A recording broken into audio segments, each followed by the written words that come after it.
प्रश्न, ध्यान और साक्षित्व में क्या संबंध है? उनसे चित्त वृत्तियां और अहंकार किस प्रकार विसर्जित होता है?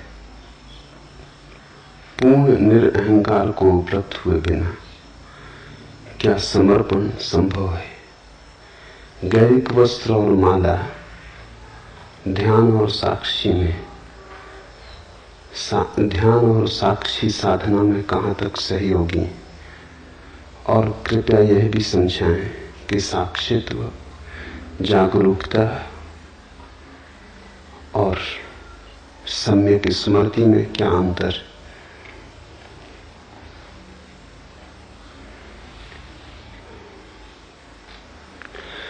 मनुष्य के जीवन को हम 4 हिस्सों में बांट सकते हैं।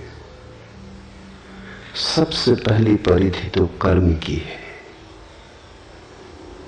करने का जगत है, सबसे बाहर। थोड़े भीतर चले तो फिर विचार का जगत है, और थोड़े भीतर चले तो फिर भाव का जगत है, भक्ति का, प्रेम का।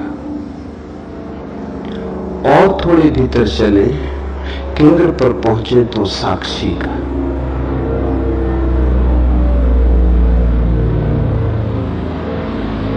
साक्षी हमारा स्वभाव है, क्योंकि उसके पार जाने का कोई उपाय नहीं। कभी कोई नहीं गया, कभी कोई जा भी नहीं सकता। साक्षी का साक्षी होना असंभव है। साक्षी तो बस साक्षी है, उससे पीछे नहीं हटा जा सकता। वो हमारी बुनियाद आ गई। साक्षी की बुनियाद पर ये हमारा भवन है, भाव का, विचार का, कर्म का।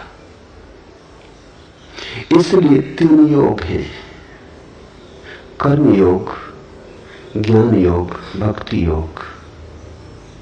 वे तीनों ही ध्यान की पद्धतियां हैं। उन तीनों से ही साक्षी पर पहुंचने की चेष्टा होती। कर्म योग का अर्थ है कर्म धन ध्यान। सीधे कर्म से साक्षी पर जाने की जो चेष्टा है वही कर्म योग है। तो ध्यान पद्धति हुई और साक्षी भाव लक्ष्य हुआ।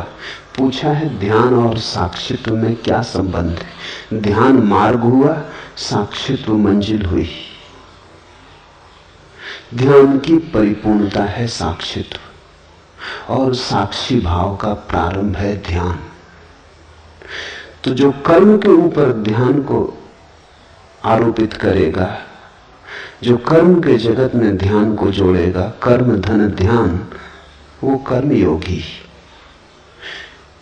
फिर ज्ञान योगी है, वो विचार के ऊपर ध्यान को आरोपित करता है, वो विचार के जगत में ध्यान को जोड़ता है, वो ध्यान पूर्वक विचार करने लगता है, एक नई प्रक्रिया जोड़ देता है कि जो भी करेगा होश पूर्वक करेगा। जब विचार धन ध्यान की स्थिति बनती है तो फिर साक्षी की तरफ यात्रा शुरू हुई। ध्यान है दिशा परिवर्तन। जिस चीज के साथ भी ध्यान जोड़ दोगे वही चीज साक्षी की तरफ ले जाने का वाहन बन जाएगी। फिर तीसरा मार्ग है भक्ति योग। भाव के साथ ध्यान का जोड़, भाव के साथ ज्ञान का, ध्यान का गठबंधन, भाव के साथ ध्यान की भांवर। तो भाव के साथ ध्यान पूर्ण हो जाओ। इन 3 मार्गों से व्यक्ति साक्षी की तरफ आ सकता है, लेकिन लाने वाली विधि ध्यान है। मौलिक बात ध्यान है।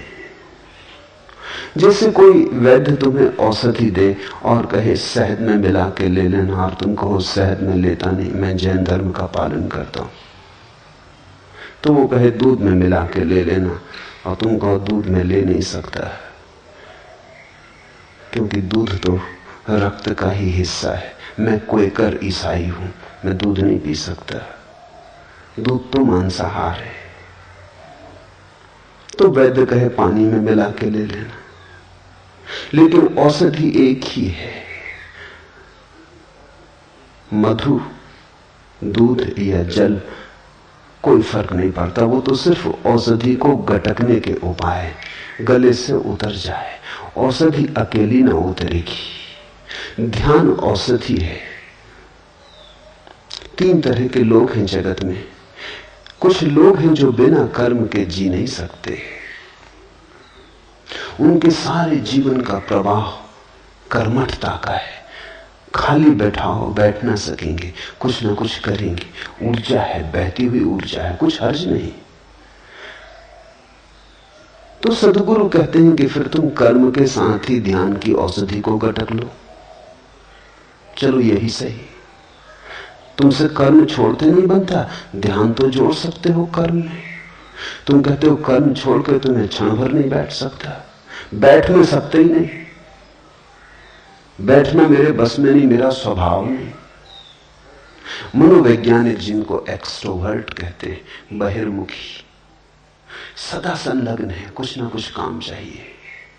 जब तक थक के गिर ना जाएं, सो ना जाएं, तब तक कर्म को छोड़ना उन्हें संभव नहीं। कर्म उन्हें स्वाभाविक है। तो सदगुरु कहते हैं ठीक, कर्म पर ही सवारी कर लो, इसी का घोड़ा बना लो, इसी में मिला लो औषधि को और गटक जाओ। असली सवाल औषधि का है। तुम ध्यान पूर्वक कर्म करने लगो।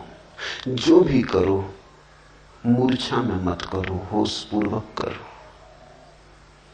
करते समय जागे रहो। फिर कुछ हैं जो कहते हैं कर्म का तो हम पर कोई प्रभाव नहीं, लेकिन विचार की बड़ी तरंगें उठती हैं। विचारक है, कर्म में उन्हें कोई रस नहीं, बाहर में उन्हें कोई उत्सुकता नहीं, मगर भीतर बड़े तरंगें उठती हैं, बड़ा कोलाहल है, और भीतर वो क्षण भर को निर्विचार नहीं हो पाते। वे कहते हैं कि हम बैठे शांत होकर तो और विचार आते, इतने वैसे नहीं आते जितने शांत होकर बैठ के आते हैं। पूजा, प्रार्थना, ध्यान का नाम ही रखते हैं कि बस विचारों की बड़ी आक्रमण, सेनाओं पर सेनाएं चली आती हैं, डुबा लेती। क्या करें? तो सदगुरु कहते हैं तुम विचार में ही मिला के ध्यान को पी जाओ। विचार को रोको मत, विचार आए तो उसे देखो, उसमें खो मत, थोड़े दूर खड़े रहो, थोड़े फासले पर, शांत भाव से देखते हुए विचार को ही धीरे धीरे तुम साक्षी भाव को उपलब्ध हो जाओगे। विचार से ही ध्यान को जोड़ दो।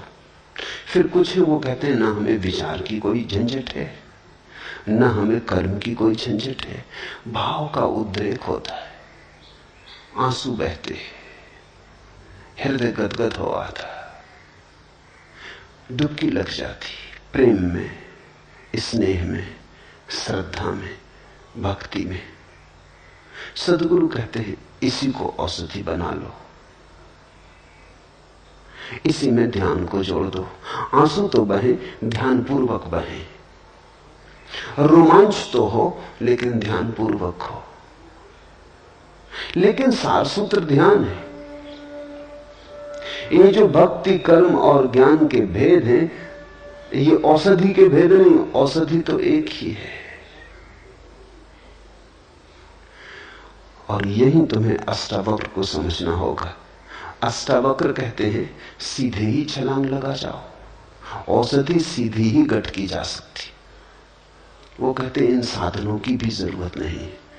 इसलिए अष्टावक्र न तो ज्ञान योगी हैं, न भक्ति योगी, न कर्म योगी। वो कहते हैं सीधे ही साक्षी में उतर जाओ, इन बहानों की कोई जरूरत नहीं। ये औषधि सीधी ही गट की जा सकती है। छोड़ो बहाने, वाहन छोड़ो, सीधे ही दौड़ सकते हो, साक्षी सीधे ही हो सकते हो। इसलिए जहां तक अष्टावक्र का संबंध है, साक्षी और ध्यान में कोई फर्क नहीं। लेकिन जहां तक और पद्धतियों का संबंध है, साक्षी और ध्यान में फर्क है। ध्यान है विधि, साक्षी है मंजिल। अष्टावक्र के लिए तो मार्ग और मंजिल एक है, इसलिए तो वो कहते हैं अभी हो जाओ आनंदित। जिसकी मंजिल और मार्ग अलग है वो कभी नहीं कह सकता अभी हो जाओ। वो कहेगा चलो, लंबी यात्रा है, चढ़ो, तब पहुंचोगे पहाड़ पर। अष्टावक्र कहते हैं आंख खोलो, पहाड़ पर बैठे हो, कहां जाना, कैसा जाना। इसलिए अष्टावक्र के सूत्र तो अति क्रांतिकारी है। न तो ज्ञान, न भक्ति, न कर्म, तीनों ही इस ऊंचाई पर नहीं पहुंचते। शुद्ध साक्षी की बात है। ऐसा समझो कि दवाई गटकनी तक नहीं है, समझ लेना काफी है, बोध मात्र काफी है, सहारे की कोई जरूरत ही नहीं है, तुम वहां हो ही। लेकिन ऐसा होता है कि कुछ लोग असमर्थ हैं इस बात को मानने में। एक सूफी कहानी है, एक फकीर सत्य को खोजने निकला। अपने ही गांव के बाहर जो पहला ही संतों से मिला, एक वृक्ष के नीचे बैठे, उससे उसने पूछा कि मैं सदगुरु को खोजने निकला हूं, आप बताएंगे कि सदगुरु के लक्षण क्या हैं। उस फकीर ने लक्षण बता दिए। लक्षण बड़े सरल थे। उसने कहा ऐसे ऐसे वृक्ष के नीचे बैठा मिले, इस आसन में बैठा हो, ऐसी ऐसी मुद्रा हो, बस समझ लेना कि यही सदगुरु है। चला खोजने। साधक कहते हैं 30 साल बीत गए, सारी पृथ्वी पे चक्कर मार चुका है, बहुत जगह गया लेकिन सदगुरु न मिला। बहुत मिले मगर कोई सदगुरु न था। थका मांदा अपने गांव वापस लौटा। लौट रहा था तो हैरान हो गया, भरोसा न आया। वो बूढ़ा बैठा था उसी वृक्ष के नीचे। अब उसको दिखाई पड़ा कि ये तो वृक्ष वही है जो इस बूढ़े ने कहा था, ऐसे ऐसे वृक्ष के नीचे बैठा हो, और ये आसन भी वही लगाया है, लेकिन ये आसन तो 30 साल पहले भी लगाया था। क्या मैं अंधा था? इसके चेहरे पे भाव भी वही, मुद्रा भी वही। वो उसके चरणों में गिर पड़ा, कहा कि आपने पहले ही मुझे क्यों ना कहा? 30 साल मुझे भटकाया क्यों? ये क्यों ना कहा कि मैं ही सदगुरु? उस बूढ़े ने कहा मैंने तो कहा था, लेकिन तुम तब सुनने को तैयार न थे। तुम बिना भटके घर भी नहीं आ सकते। अपने घर आने के लिए भी तुम्हें 1000 घरों पर दस्तक मारनी पड़ेगी, तभी तुम आओगे।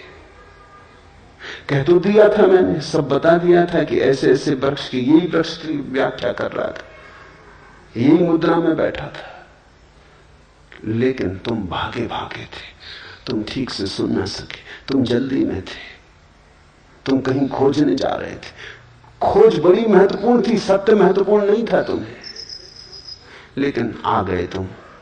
मैं थका जा रहा था, तुम्हारे लिए बैठा बैठा इसी मुद्रा में। 30 साल तुम तो भटक रहे थे, मेरी तो सोचो। इसी झाड़ के नीचे बैठा कि किसी दिन तुम आओगे तो कहीं ऐसा ना हो कि तब तक मैं विदा हो जाऊं। तुम्हारे लिए रुका था, आ गए तुम। 30 साल तुम्हें भटकना पड़ा अपने कारण, सदगुरु मौजूद था।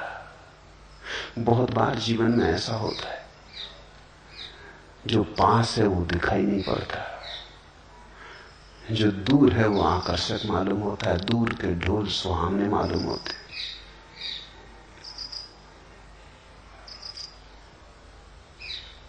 दूर खींचते हैं सपने हमें। अष्टावक्र कहते हैं कि तुम ही हो वही जिसकी तुम खोज कर रहे हो, और अभी और यहीं तुम वही हो। कृष्णमूर्ति जो कह रहे हैं लोगों से, वो शुद्ध अष्टावक्र का संदेश है। न अष्टावक्र को किसी ने समझा, न कृष्णमूर्ति को कोई समझता है। और तथाकथित साधु सन्यासी तो बहुत नाराज होते, क्योंकि कृष्णमूर्ति कहते हैं ध्यान की कोई जरूरत नहीं। बिल्कुल ठीक कहते हैं। न भक्ति की कोई जरूरत, न कर्म की कोई जरूरत, न ज्ञान की कोई जरूरत। साधारण साधु संत बड़े विचलित हो जाते हैं कि कुछ भी जरूरत नहीं, भटका दोगे लोगों को। भटकाइए, साधु संत रहे। कृष्णमूर्ति तो सीधा अष्टावक्र का संदेश ही दे रहे हैं। वो इतना ही कह रहे हैं कुछ जरूरत नहीं, क्योंकि जरूरत तो तब होती है जब तुमने खोया होता। जरा झटकारो धूल, उठो, ठंडे पानी के छींटे आंख पे मार लो, और क्या करना है। तो अष्टावक्र के दर्शन में तो साक्षी और ध्यान एक ही है, क्योंकि मंजिल और मार्ग एक ही है। लेकिन और सभी मार्गों और प्रणालियों में ध्यान विधि है, साक्षी उसका अंतिम फल है। उनसे चित्तवृत्तियां और अहंकार किस प्रकार विसर्जित होते हैं। साक्षी भाव से चित्तवृत्तियां और अहंकार विसर्जित नहीं होते। साक्षी भाव में पता चलता है कि वे कभी थे ही नहीं। विसर्जित तो तब हो जब रहे हो। तुम ऐसा समझो कि तुम एक अंधेरे कमरे में बैठे हो, समझ रहे हो कि भूत है, तुम्हारा ही कुर्ता टंगा है, मगर भय में और घबराहट में और कल्पना के जाल में तुमने उसमें हाथ भी जोड़ लिए, पैर भी जोड़ लिए, वो खड़ा तुम्हें डरा रहा है। अब कोई कहे कि दिया जला लो, तो तुम पूछोगे दिया के जलने से भूत कैसे दूर होता है। लेकिन दिए के जलने से भूत दूर हो जाता है, क्योंकि भूत है नहीं। होता तो दिए के जलने से दूर नहीं होता। दिए के जलने से भूत के दूर होने का क्या लेना देना है। अगर भूत होता ही तो दिए के जलने से दूर न होता। नहीं है, आभास होता है, इसलिए दूर भी हो जाता है। तुम हजारों ऐसी बीमारियों से पीड़ित रहते हो जो नहीं है, इसलिए किसी साधु संत की राख भी काम कर जाती है। इसलिए नहीं कि तुम्हारी बीमारी को राख से दूर होने का कोई संबंध। पागल हुए, राख से कहीं बीमारियां दूर हुई? नहीं तो सब औषधि शास्त्र व्यर्थ हो जाएं। राख से बीमारी दूर नहीं होती, सिर्फ बीमारी थी ये ख्याल दूर होता है। मैंने सुना है एक वैद्य के संबंध में, खुद उन्होंने मुझसे कहा, एक आदिवासी क्षेत्र में बस्तर के पास वो रहते, तो बस्तर से दूर देहात से एक आदिवासी आया। वो एक गांव में गए हुए थे, आदिवासियों का गांव था। वो बीमार था, तो वैद्य के पास लिखने को भी कोई उपाय ना था। गांव में ना तो फाउंटेन पेन था, ना कलम थी, ना कागज था। तो पास में पड़े हुए एक खपड़े पर पत्थर के टुकड़े से उन्होंने औषधि का नाम लिख दिया और कहा कि बस इसको तो 1 महीने भर घोंट के दूध में मिला के पी लेना, सब ठीक हो जाएगा। वो आदमी महीने भर बाद आया, बिल्कुल ठीक हो गया, स्वस्थ चंगा। वैद्य ने कहा दवा काम कर गई? उसने कहा गजब की काम कर गई, अब फिर एक और खपड़े पे लिख के दे दे। उसने कहा तेरा मतलब? उसने कहा खपड़ा तो खत्म हो गया, घोल के पी गए, मगर गजब की दवा थी और वो ठीक भी होके आ गया है। अब वैद्य भी कुछ कहे तो ठीक नहीं, अब कुछ कहना उचित नहीं। वो मुझसे कहने लगे, फिर मैंने कुछ नहीं कहा, जब ठीक ही हो गया तो जो ठीक कर दे वो दवा। अब इसको और भटकाने में क्या सार है? ये कहना कि पागल, हमने दवा का नाम लिखा था, वो तो तूने खरीदे नहीं, वो प्रिस्क्रिप्शन को ही पी गए, मगर काम कर गई बात। बीमारी झूठी रही होगी, मनोकल्पित रही होगी। मनोवैज्ञानिक कहते हैं हमारी 100 में से 90 बीमारियां मनोकल्पित। और जैसे जैसे समझ बढ़ती है, ऐसा संभावना है कि 99% मनोकल्पित हो सकती है। और एक दिन ऐसी भी घटना आ सकती है कि 100% बीमारियां मनोकल्पित हों। इसलिए तो दुनिया में इतने चिकित्सा शास्त्र काम करते। एलोपैथी लो, उससे भी मरीज ठीक हो जाता है। आयुर्वेदिक लो, उससे भी ठीक हो जाता है। होम्योपैथी, उससे भी ठीक हो जाता है। यूनानी, उससे भी ठीक हो जाता है। नेचुरोपैथी से भी ठीक हो जाता है।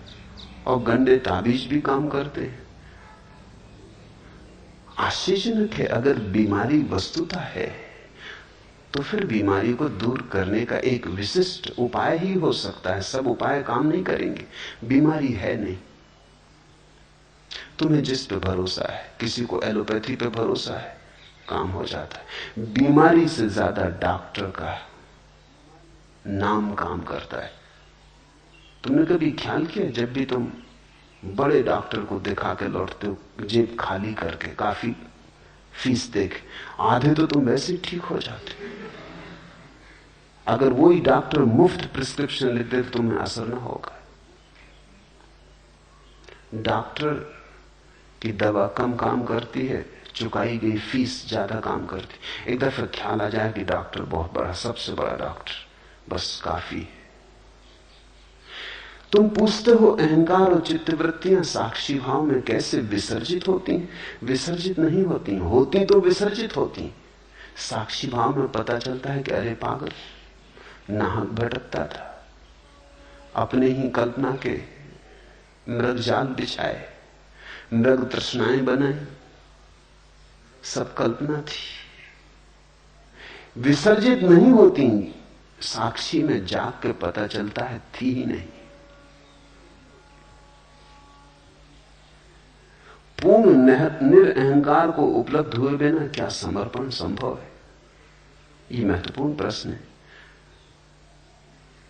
पूछने वाला कह रहा है पूर्ण निरअहंकार को उपलब्ध हुए बिना क्या समर्पण संभव है? लेकिन पूछने वाले का मन शायद अनजाने में चालाकी कर गया। निरअहंकार में तो पूर्ण जोड़ा है, समर्पण में पूर्ण नहीं जोड़ा। पूर्ण निरअहंकार के बिना पूर्ण समर्पण संभव नहीं है।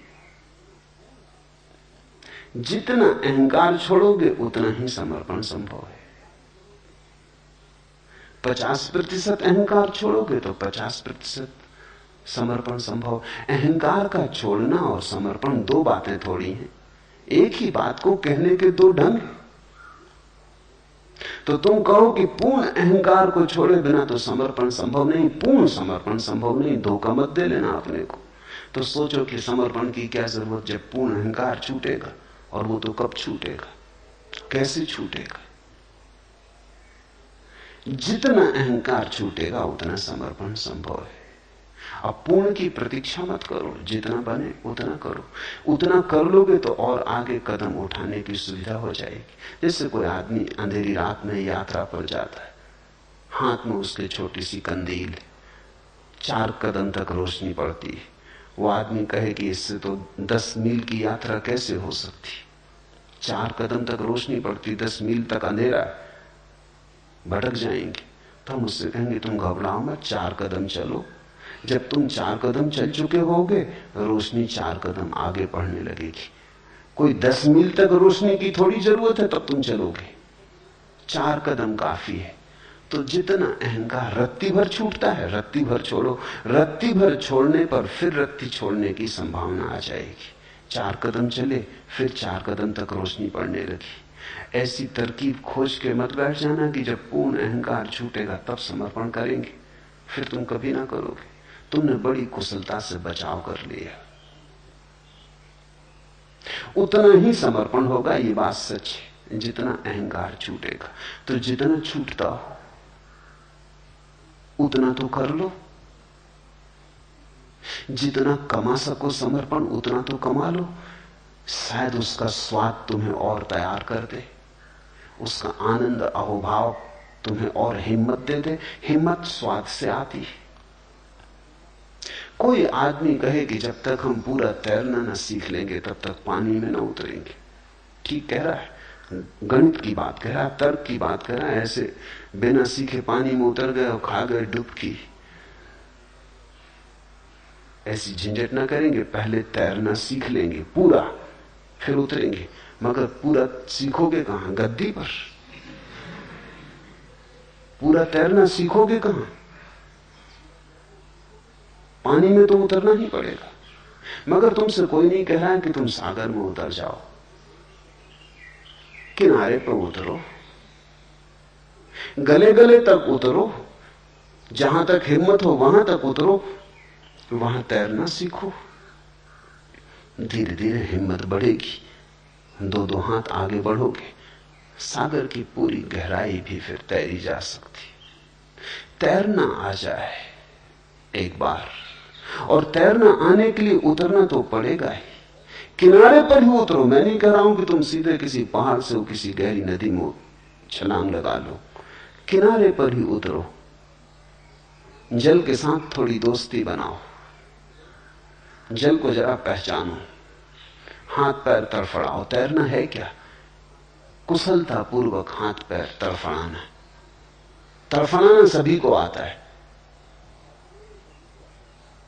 किसी आदमी को जो कभी नहीं तैरा उसे भी पानी में फेंक दो तो वो भी तड़फड़ाता है। उसमें और तैरने वाले में फर्क थोड़ी सी कुशलता का है, क्रिया का कोई फर्क नहीं। हाथ पैर वो भी फेंक रहा है, लेकिन उसका पानी पे भरोसा नहीं है, अपने पे भरोसा नहीं है। वो डर रहा है कि कहीं डूब ना जाऊं। वो डर ही उसे डुबा देगा। जल ने थोड़ी किसी को कभी डुबाया है। तुमने देखा मुर्दे ऊपर तैर जाते, मुर्दे पानी पे तैरने लगते। पूछो मुर्दों से तुम्हें क्या तरकीब आती? जिंदा थे डूब गए, मुर्दा होकर तैर रहे हो। मुर्दा डरता नहीं अब नदी कैसे डुबाए। पानी का स्वभाव डुबाना नहीं है, पानी उठाता है। इसलिए तो पानी में वजन कम हो जाता है। तुम पानी में अपने से वजनी आदमी को उठा ले सकते हो, बड़ी चट्टान उठा ले सकते हो पानी में। पानी में चीजों का वजन कम हो जाता है। जैसे जमीन का गुरुत्वाकर्षण है, जमीन नीचे खींचती, पानी ऊपर उछालता है। पानी का उछालना स्वभाव है। अगर डूबते हो तो तुम अपने ही कारण डूबते हो। पानी ने कभी किसी को नहीं डुबाया। भूल के भी पानी को दोष मत देना, पानी ने अब तक किसी को नहीं डुबाया। तुम वैज्ञानिक से पूछ लो, वो भी कहता है ये चमत्कार है कि आदमी डूब कैसे जाते हैं, क्योंकि पानी तो उबारता है। तुम्हारी घबराहट में डूब जाते हो, चीख पुकार मचा देते हो, मुंह खोल देते हो, पानी पी जाते हो, भीतर वजन हो जाता है, डुबकी खा जाते हो। मरते तुम अपने कारण हो। तैरने वाला इतना ही सीख लेता है कि अरे पानी तो उठाता है, उसकी श्रद्धा पानी में बढ़ जाती। वो समझ लेता है कि पानी तो वजन कम कर देता है। जितने वजनी हम जमीन पे थे उससे बहुत कम वजनी पानी में रह जाते। तुमने देखा होगा, कभी तुम बाल्टी कुएं में डालते हो, जब बाल्टी भर जाती है, पानी में डूबी होती तो कोई वजन नहीं होता। खींचो पानी के ऊपर और वजन शुरू हुआ। पानी तो निर्भर करता है, डुबाएगा कैसे। सीखने वाला धीरे धीरे इस बात को पहचान लेता है। श्रद्धा का जन्म होता है।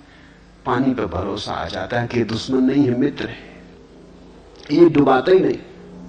फिर तो कुशल तैराक बिना हाथ पैर फैलाए, बिना हाथ पैर चलाए पड़ा रहता है जल पर, कमलवत। ये वही आदमी है जैसे तुम हो, कोई फर्क नहीं। सिर्फ इसमें श्रद्धा का जन्म हुआ और इसे अपने पे भरोसा आ गया, जल पे भरोसा आ गया, दोनों की मित्रता सध गई। ठीक ऐसा ही समर्पण में घटता है। समर्पण में डर यही है कि कहीं हम डूब ना जाएं। तो किनारे पे उतरो। तुमसे कोई 100 डिग्री समर्पण करने को कह भी नहीं रहा है। 1 डिग्री सही, उतर उतर के पहचान आएगी, स्वाद बढ़ेगा, रस जगेगा, प्राण पुलकित होंगे। तुम चकित होगे कि कितना गमाया।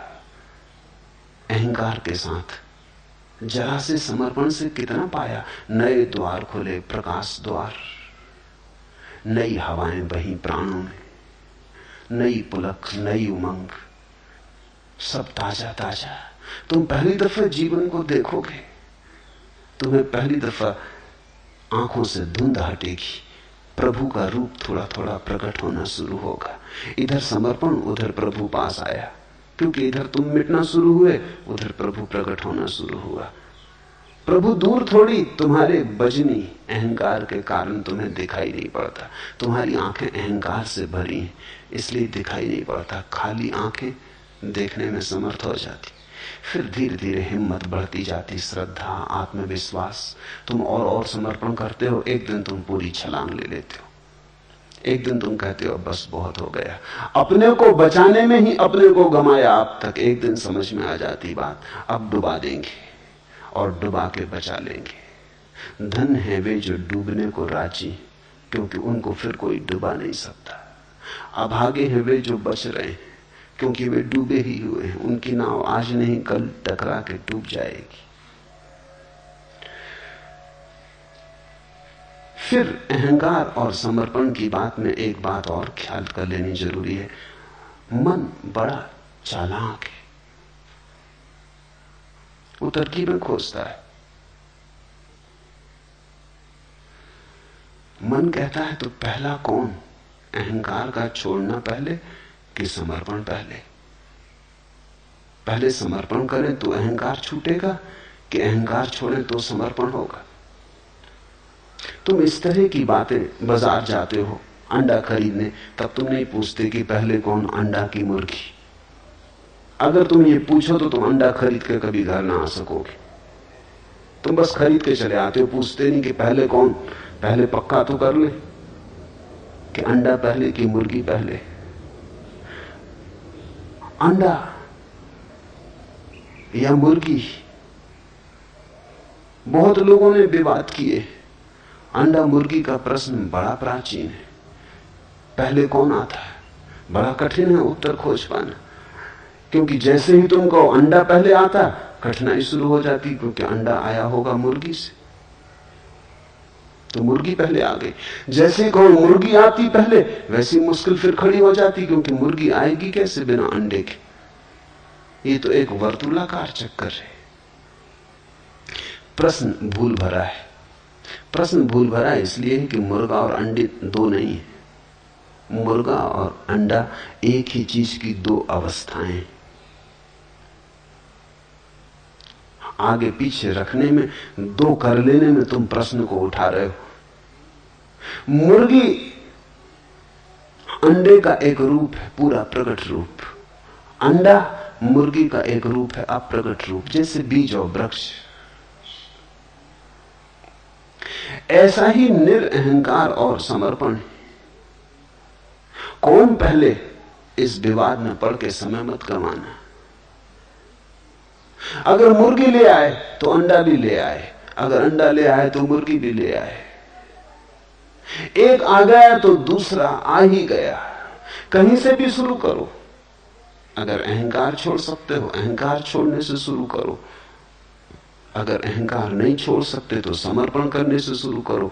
समर्पण किया तो अहंकार छूटा, पूर्ण छूटा, ऐसा मैं कह नहीं रहा हूं। जितना समर्पण किया उतना छूटा। अगर समर्पण करना मुश्किल मालूम पड़ता है तो अहंकार छोड़ो। जितना छूटेगा अहंकार उतना समर्पण हो जाएगा। दुनिया में दो तरह के धर्म हैं, एक है निरअहंकारिता के धर्म और एक है समर्पण के धर्म। एक है मुर्गी पर जोर देने वाले धर्म, एक है अंडे पर जोर देने वाले धर्म। दोनों सही हैं, क्योंकि एक आ गया तो दूसरा अपने आप आ जाता है।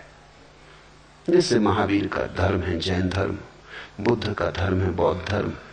उनमें समर्पण के लिए कोई जगह नहीं, सिर्फ अहंकार छोड़ो। समर्पण करोगे कहां? कोई परमात्मा नहीं है जिसके सामने समर्पण हो सके। महावीर कहते हैं अशरण, शरण जाने की कोई जगह ही नहीं। किसकी शरण जाओगे? अशरण में हो जाओ, लेकिन अहंकार छोड़ो। हिंदू हैं, मुसलमान हैं, ईसाई हैं, वे धर्म समर्पण के धर्म। वे अहंकार छोड़ने की उतनी बात नहीं कहते। वे कहते हैं परमात्मा पे समर्पण करो।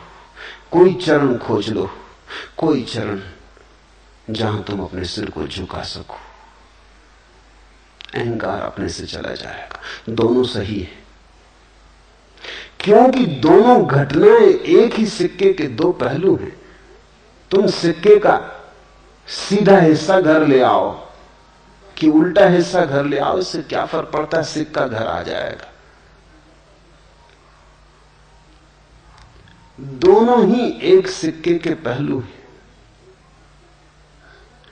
पर कहीं से शुरू करना पड़ेगा। बैठ के सिर्फ गणित मत बिठाते रहना। गैरिक वस्त्र और माला ध्यान और साक्षी साधना में कहां तक सहयोगी है? चाहो तो हर चीज सहयोगी है। चाहो तो छोटी छोटी चीजों से रास्ता बना ले सकते हो। कहते हैं राम ने जब पुल बनाया लंका को जोड़ने को, जब सागर सेतु बनाया, तो गिलहरियां छोटी छोटी रेत के कण और कंकड़ ले आई। उनका भी हाथ हुआ, उन्होंने भी सेतु को बनने में सहायता दी। बड़े बड़ी चट्टाने वाले लाने वाले लोग भी थे, छोटी छोटी गिलहरियां भी थीं, जो उनसे बन सका उन्होंने किया। कपड़े के बदल लेने से बहुत आशा मत करना, क्योंकि कपड़े के बदल लेने से अगर सब बदलता होता तो बात बड़ी आसान हो जाती। माला के गले में डाल लेने से ही मत समझ लेना कि बहुत कुछ हो जाएगा, क्रांति घट जाएगी। इतनी सस्ती क्रांति नहीं है। लेकिन इससे यह भी मत सोच लेना कि यह गिलहरी का उपाय, इससे क्या होगा। राम ने गिलहरियों को भी धन्यवाद दिया। ये छोटे छोटे उपाय भी कारगर हैं। कारगर इस तरह है,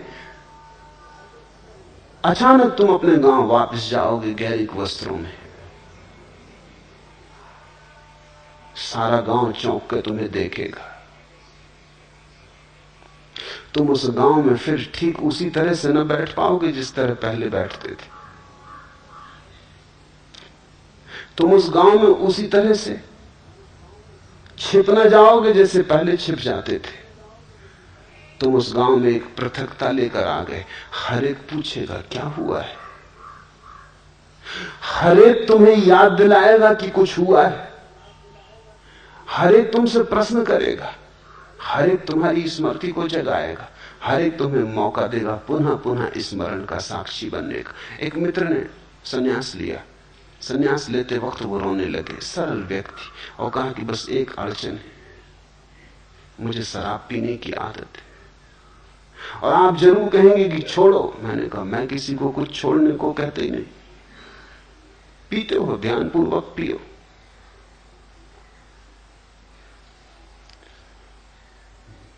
उनका क्या मतलब, सन्यासी होके भी मैं शराब पीऊं?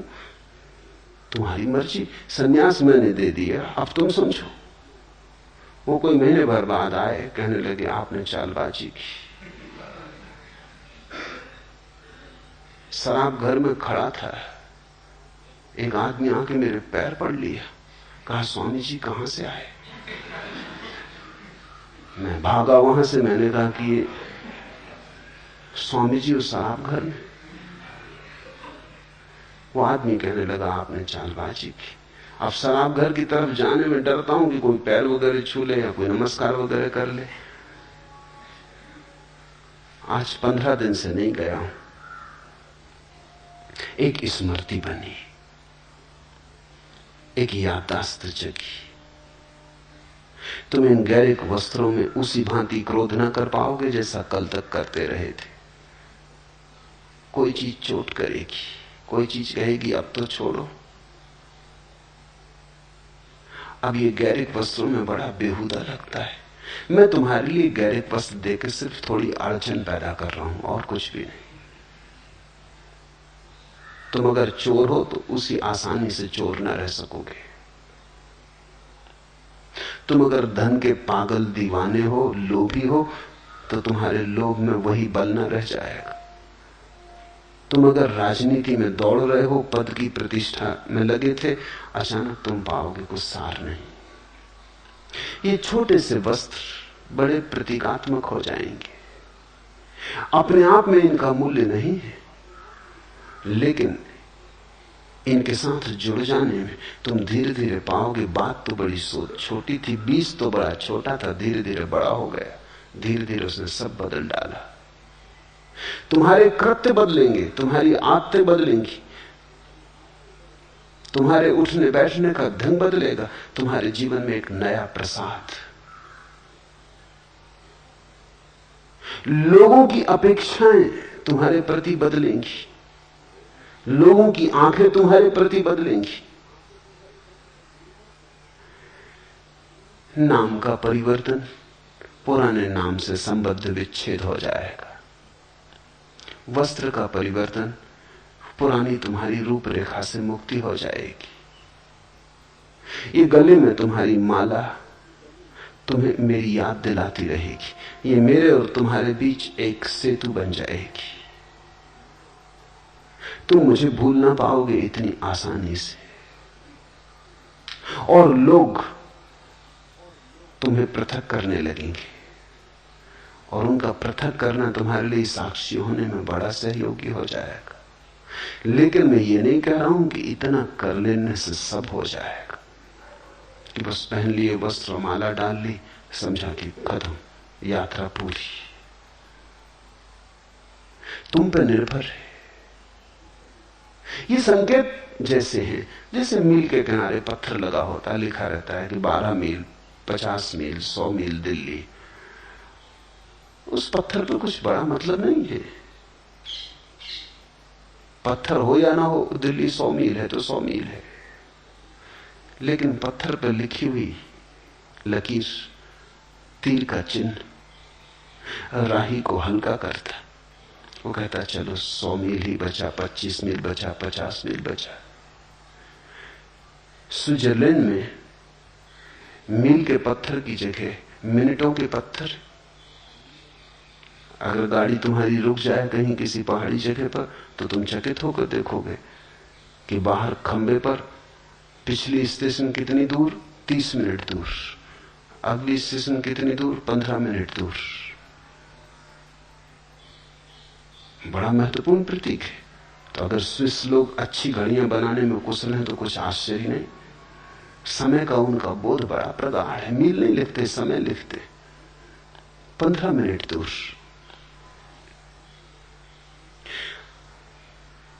खबर मिलती है कि समय का बोध प्रगाढ़ है इस जाति का।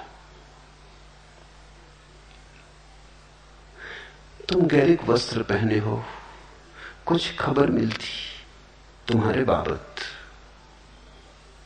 हर चीज खबर देती, कैसे तुम बैठते हो, कैसे तुम उठते हो, कैसे तुम देखते हो, हर चीज खबर देती। सैनिकों को हम ढीले वस्त्र नहीं पहनाते, दुनिया में कोई जाति नहीं पहनाती। पहनाएगी तो हार खाएगी। सैनिक को ढीले वस्त्र पहनाना खतरनाक सिद्ध हो सकता है।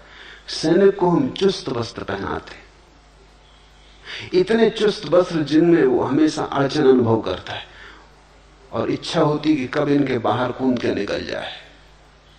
चुस्त वस्त्र झगड़ेलू आदत पैदा करते। चुस्त वस्त्र में बैठा आदमी लड़ने को तत्पर रहता है। ढीले वस्त्र का आदमी थोड़ा विश्राम में होता है। सिर्फ सम्राट ढीले वस्त्र पहनते थे, या सन्यासी या फकीर।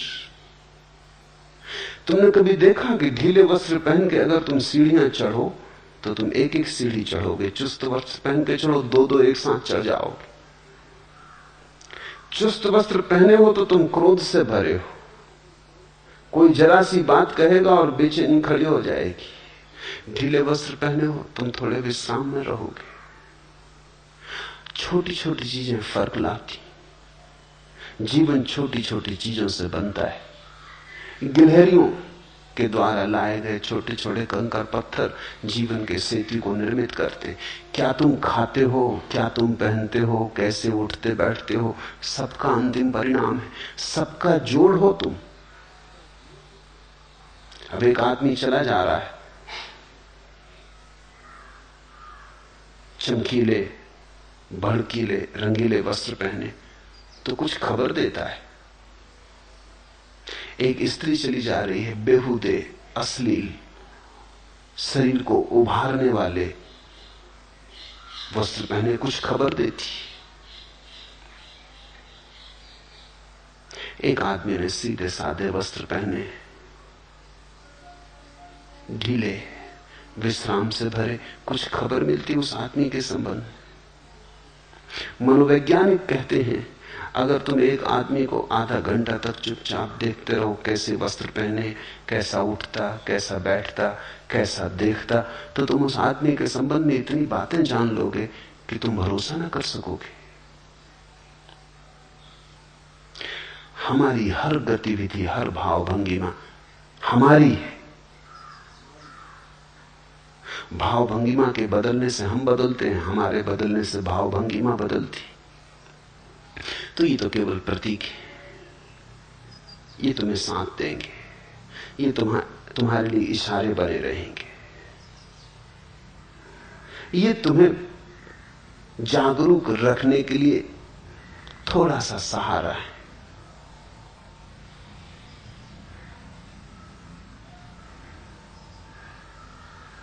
और कृपया यह भी समझाएं कि साक्षित्व, जागरूकता और सम्यक स्मृति में क्या अंतर है। कोई भी अंतर नहीं है, वो सब पर्यायवाची शब्द हैं। अलग अलग परंपराओं ने उनका उपयोग किया है।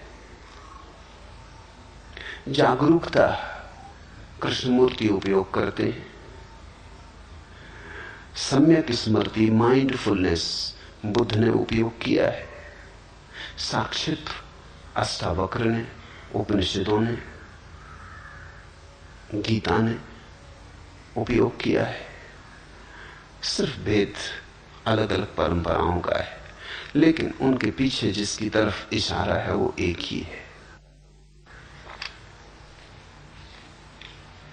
दूसरा प्रश्न, आपके महागीता पर हुए पहले प्रवचन के समय अनेक लोग आंसू बहा के रो रहे थे, उसका क्या मतलब है? क्या रोने वाले कमजोर मन के लोग हैं या आपकी वाणी का यह प्रभाव है? कृपया इस पर थोड़ा प्रकाश डालें। एक बात पक्की है कि पूछने वाले कठोर मन के आदमी, आंसुओं में उन्हें सिर्फ कमजोरी दिखाई पड़ी। एक बात पक्की है, पूछने वाले व्यक्ति के आंख के आंसू सूख गए, आंखें बंजर हो गई, मरुस्थल जैसी, उनमें फूल नहीं खिलते। आंसू तो आंख के फूल है। पूछने वाले का भाव मर गया है, पूछने वाले का हृदय अवरुद्ध हो गया है। पूछने वाला सिर्फ बुद्धि से जी रहा होगा, उसने भाव को तिलांजलि दे दी, सोच विचार से जी रहा होगा। प्रेम और करुणा और जीवन की तरफ जो लगाव की, चाहत की, आनंद की संभावना है, उसे इंकार कर दिया होगा। कोई रसधार नहीं बहती होगी, सूखा साखा मरुस्थल जैसा मन हो गया होगा। इसलिए पहली बात यह ख्याल में आई कि जो लोग रोते हैं कमजोर मन के होंगे। किसने कहा तुम्हें कि रोना कमजोरी का लक्षण? मीरा खूब रोई, चैतन्य की आंखों से झरझर आंसू बहे। नहीं, कमजोरी के लक्षण नहीं, भाव के लक्षण, भाव की शक्ति के लक्षण। और ध्यान रखना, भाव विचार से गहरी बात है। मैंने कहा पहले कर्म की रेखा, फिर विचार की रेखा, फिर भाव की रेखा, फिर साक्षी का केंद्र। भाव साक्षी के निकटतम है, भक्ति भगवान के निकटतम है।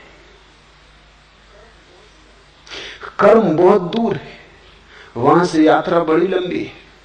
विचार भी काफी दूर है, वहां से भी यात्रा काफी लंबी है। भक्ति बिल्कुल पास है।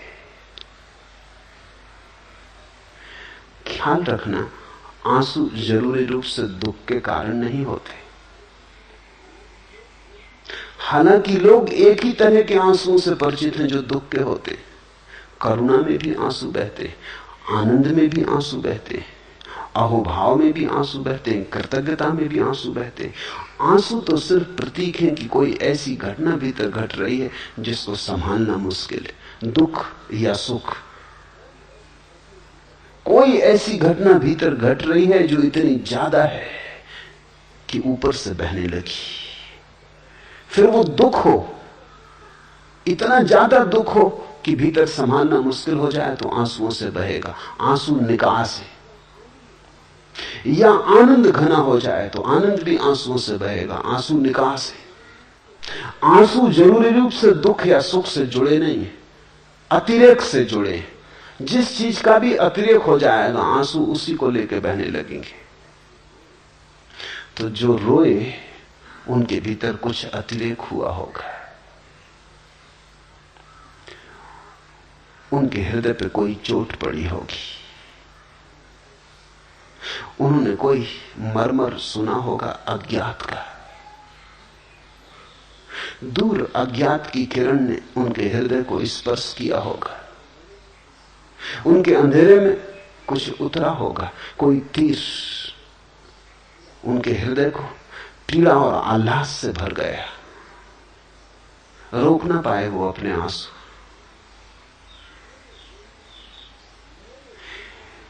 मेरे बोलने के प्रभाव से इसका कोई संबंध नहीं, क्योंकि तुम भी सुन रहे थे। अगर मेरे बोलने का ही प्रभाव होता तो तुम भी रोए होते, सभी रोए होते। नहीं, मेरे बोलने से ज्यादा सुनने वाले की हार्दिकता का संबंध है। जो रो सकते थे वो रोए, और रोना बड़ी शक्ति है। एक बहुत अनूठी दिशा को मनुष्य जाति ने खो दिया है, विशेषकर मनुष्यों ने खो दिया है, पुरुषों ने। स्त्रियों ने थोड़ा बचा रखा है। स्त्रियां धन्यभागी हैं। मनुष्य की आंख में पुरुष हो कि स्त्री एक सी ही आंसुओं की ग्रंथियां हैं। प्रकृति ने आंसुओं की ग्रंथियां बराबर बनाई हैं। इसलिए प्रकृति का तो निर्देश स्पष्ट है कि दोनों की आंखें रोने के लिए बनी। लेकिन पुरुष के अहंकार ने धीरे धीरे अपने को नियंत्रण में कर लिया है। धीरे धीरे पुरुष सोचने लगा कि रोना स्त्रैण है, सिर्फ स्त्रियां रोती। इस कारण पुरुष ने बहुत कुछ खोया है। भक्ति खोई, भाव खोया। इस कारण पुरुष ने आनंद खोया, अहोभाव खोया। इस कारण पुरुष ने दुख की भी महिमा खोई, क्योंकि दुख भी निखारता है, साफ करता है।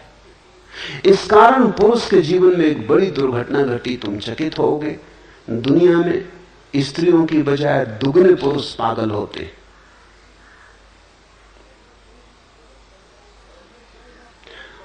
और यह संख्या बहुत बढ़ जाए अगर युद्ध बंद हो जाए, क्योंकि युद्ध में पुरुषों का पागलपन काफी निकल जाता है, बड़ी मात्रा में निकल जाता है। अगर युद्ध बिल्कुल बंद हो जाए 100 साल के लिए, तो डर है कि पुरुषों में से 90% पुरुष पागल हो जाएंगे। पुरुष स्त्रियों से ज्यादा आत्मघात करते हैं 2 गुना। आमतौर से तुम्हारी धारणा और होगी, तुम सोचते हो कि स्त्रियां ज्यादा आत्मघात करती, बातें करती हैं स्त्रियां, करती नहीं आत्मघात। ऐसा गोली वगैरह खा के लेट जाती हैं, मगर गोली भी हिसाब से खाती हैं। तो स्त्रियां प्रयास ज्यादा करती हैं आत्मघात का, लेकिन सफल नहीं होती। उस प्रयास में भी हिसाब होता। वस्तुतः स्त्रियां आत्मघात करना नहीं चाहती। आत्मघात तो उनका केवल निवेदन है, शिकायत का। वो ये कह रही कि ऐसा जीवन जीने योग्य नहीं, कुछ और जीवन चाहिए था। वो तो सिर्फ तुम्हें खबर दे रही कि तुम इतने वज्र हृदय हो गए हो कि जब तक हम मरने को तैयार ना हो शायद तुम हमारी तरफ ध्यान ही ना दोगे। वो सिर्फ तुम्हारा ध्यान आकर्षित कर रही। ये बड़ी अशोभन बात है कि ध्यान आकर्षित करने के लिए मरने का उपाय करना पड़ता है। आदमी जरूर खूब कठोर हो गया होगा, पथरीला हो गया होगा। स्त्रियां मरना नहीं चाहती, जीना चाहती। जीने के मार्ग पर जब इतनी अड़चन पाती हैं, कोई सुनने वाला नहीं, कोई ध्यान देने वाला नहीं, तब सिर्फ तुम ध्यान दे सको इसलिए मरने का उपाय करती। लेकिन पुरुष जब आत्महत्या करते तो सफल हो जाते। पुरुष पागलपन में आत्महत्या करते। ज्यादा पुरुष मानसिक रूप से रुग्ण होते हैं। कारण क्या होगा? बहुत कारण है, मगर एक कारण उनमें आंसू भी है। मनोवैज्ञानिक कहते हैं पुरुषों को फिर से रोना सीखना होगा। ये बल नहीं है जिसको तुम बल कह रहे हो, ये बड़ी कठोरता है। बल इतना कठोर नहीं होता, बल तो कोमल का है। तुमने देखा पहाड़ से झरना गिरता है, जल प्रपात गिरता है, कोमल जल। चट्टानें बड़ी सख्त, चट्टानें जरूर सोचती होंगी हम मजबूत हैं, ये जलधार कमजोर है, लेकिन अंततः जलधार जीत जाती, चट्टान रेत होकर बह जाती। परमात्मा कोमल के साथ है, निर्बल के बलराम। एक फूल खिला है, पास में पड़ी है एक चट्टान, चट्टान जरूर दिखती है मजबूत, फूल कमजोर। लेकिन तुमने कभी फूल की शक्ति देखी, जीवन की शक्ति? कौन चट्टान को सिर झुकाता है? तुम पत्थर को लेकर तो भगवान के चरणों में चढ़ाने नहीं चाहते, तुम चट्टान सोच के कि बड़ी मजबूत है, चलो अपनी प्रेसी को भेंट कर दें, ऐसा तो नहीं करते। फूल तोड़ के ले जाते हो, फूल का बल है, फूल की गरिमा है, उसकी कोमलता उसका बल है, उसका खिलाव उसका बल है, उसका संगीत, उसकी सुगंध उसका बल है, उसकी निर्बलता में उसका बल है। सुबह खिला है, सांझ मुरझा जाएगा, यही उसका बल है। लेकिन खिला है, चट्टान कभी नहीं खिलती, बस है।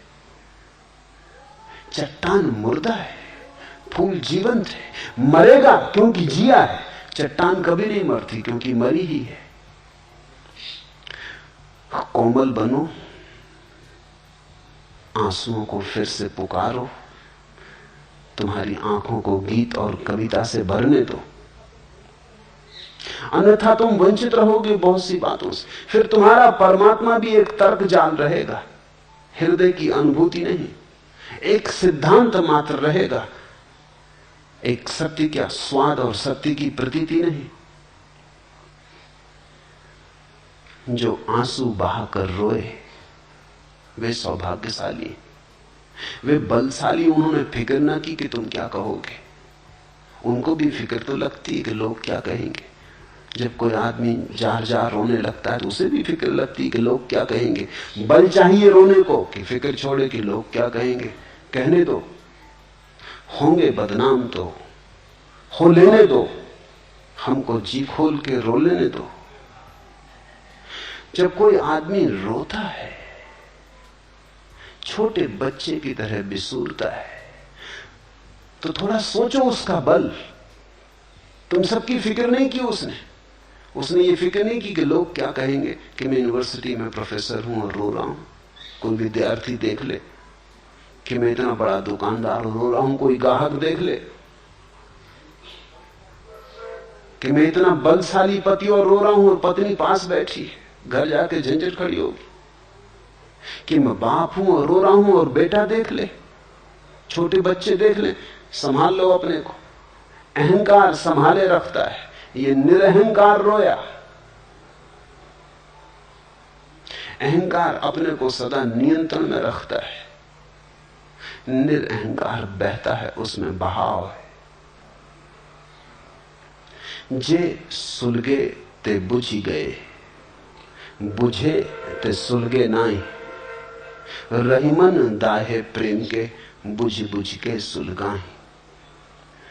अंगारे जलते हैं, जे सुलगे ते बुझी गए, लेकिन एक घड़ी आती बुझ जाते, फिर तुम दोबारा उन्हें नहीं जला सकते। राख को किसी ने कभी दोबारा अंगारा बनाने में सफलता पाई?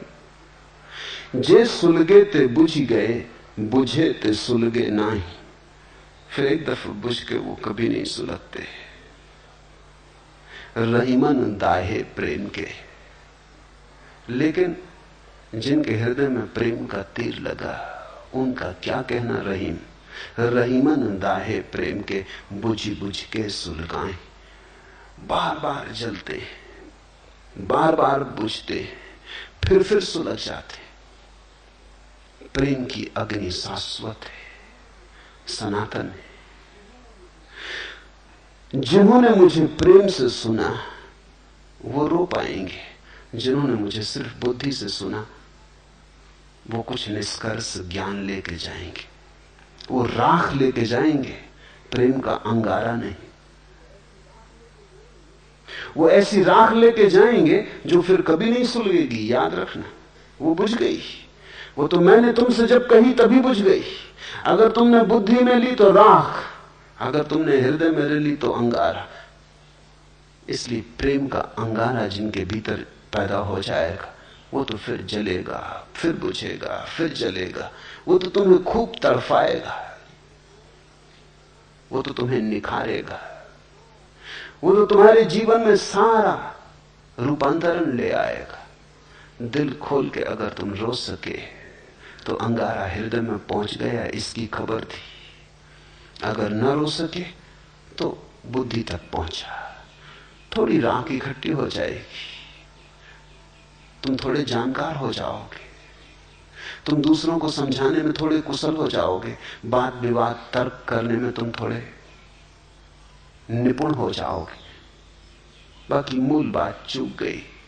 जहां से अंगारा ला सकते थे वहां से सिर्फ राख लेके लौट आए। फिर तुम उस राख को चाहे विभूति कहो, कुछ फर्क नहीं पड़ता। राख राख है।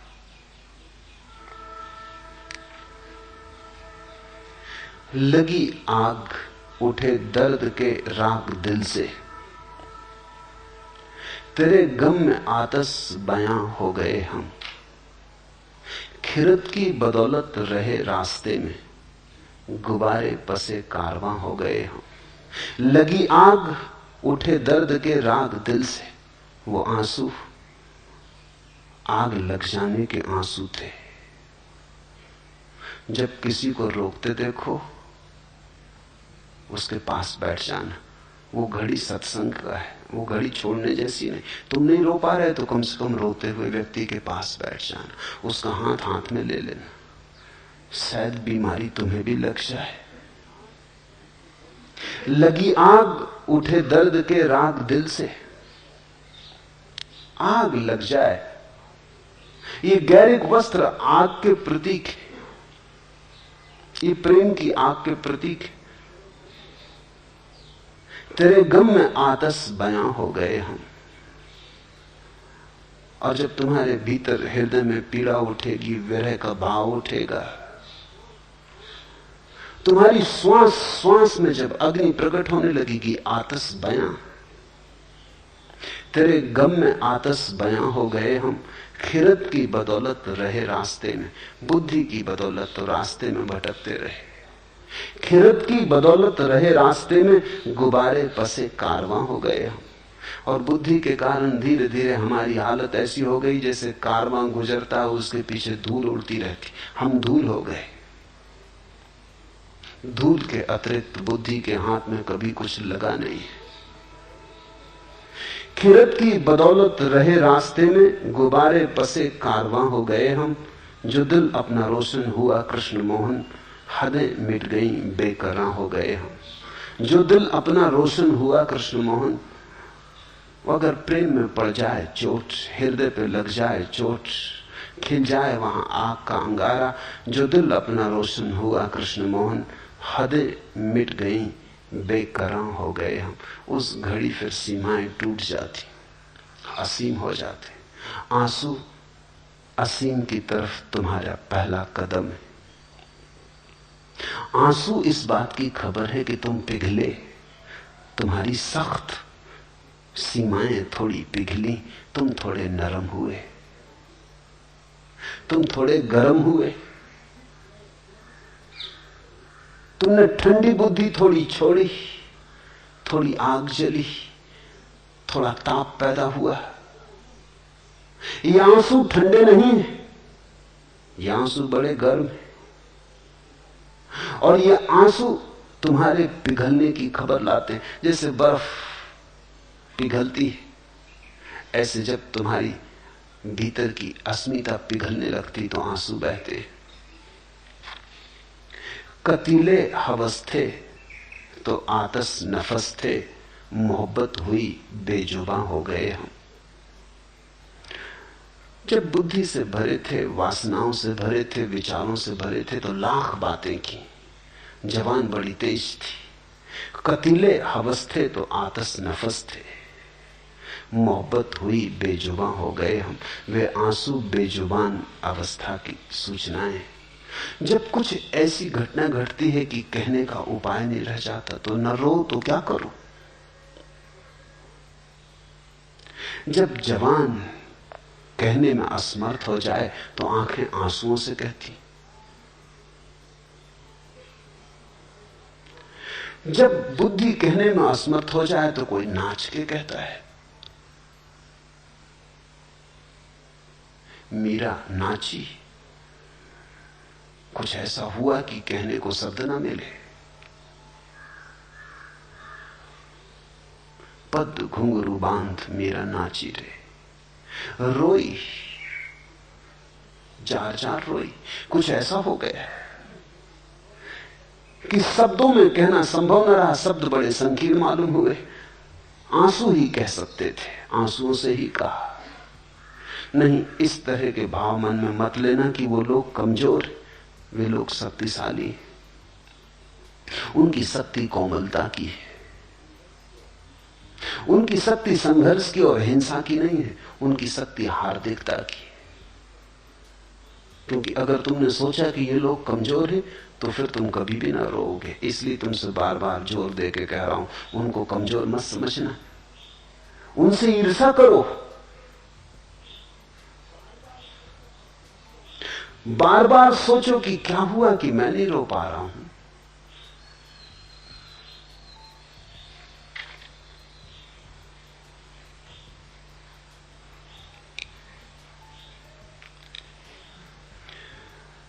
भाव से भरा व्यक्ति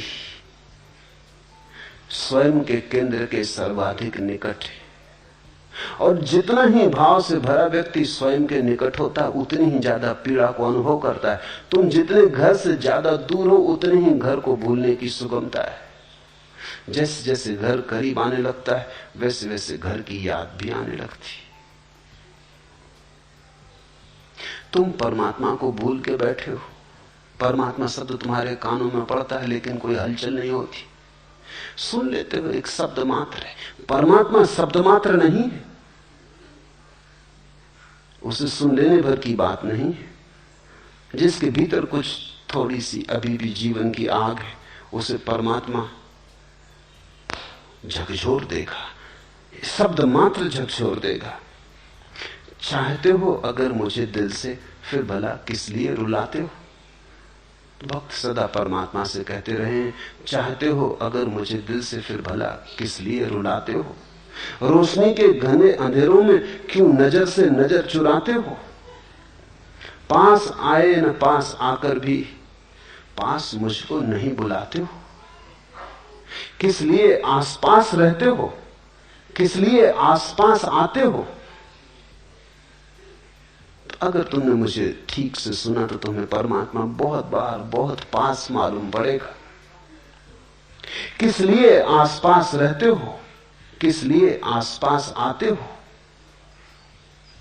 पास आए न पास आकर भी पास मुझको नहीं बुलाते हो। चाहते हो अगर मुझे दिल से, फिर भला किस लिए रुलाते हो। रोशनी के घने अंधेरों में क्यों नजर से नजर चुराते हो। जो व्यक्ति भाव में उतर रहा है वो बिल्कुल इतने करीब है परमात्मा के कि परमात्मा की आंच उसे अनुभव होने लगती,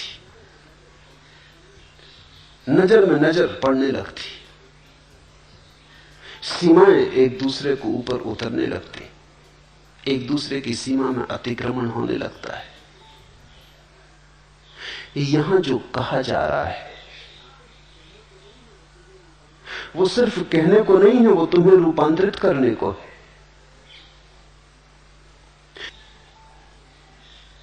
वो तुम्हें संपूर्ण रूप से जड़ मूल से बदल देने की बात है।